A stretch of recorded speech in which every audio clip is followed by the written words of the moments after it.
Israel yang bom kilang minyak Aramco tu. Bukan Iran. Iran target pangkalan US ya, dekat Arab Saudi, dekat Qatar, dekat Hampa tengok Israel punya sabotaj kan. Dia pergi bom apa kilang Aramco minyak yang terbesar dekat Arab Saudi tu. Aramco tu separuh Arab Saudi, separuh lagi Amerika. Tengok. Dia buat huru-hara betul Israel ni. Dia pergi bom.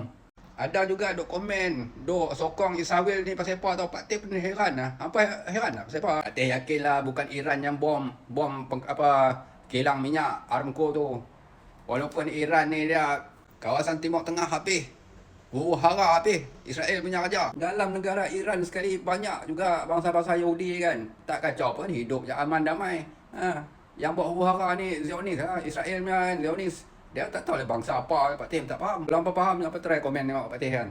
Zionis ni punya bangsa apa kan. Yahudi dekat Iran tu punyalah ramai, banyak. Tengok aman damai je mereka hidup. Agama mereka pun macam sebab elok kan. Israel dengan Amerika ni jangan duk percaya lah. Mereka ni duk gila minyak. Tang mana minyak banyak, tang tu lah mereka duk pesoh. Mereka nak ambil kan. Kalau mereka tak dapat untung, ada cara mereka nak buat tu.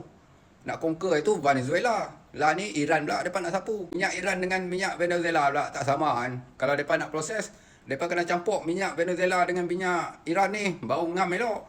Tapi dia macam mana? China dengan Rusia dah kebas dulu lah. Mereka dah sapu minyak kan, minyak Iran ni. Lagi berbulu dia. Amerika. Ada info apa menarik dekat perang dekat Iran dengan Amerika ni. Apa cuba komen tengok. Pak Teh pun kadang-kadang sesat juga. Boleh tenggelam juga ni. Tak faham.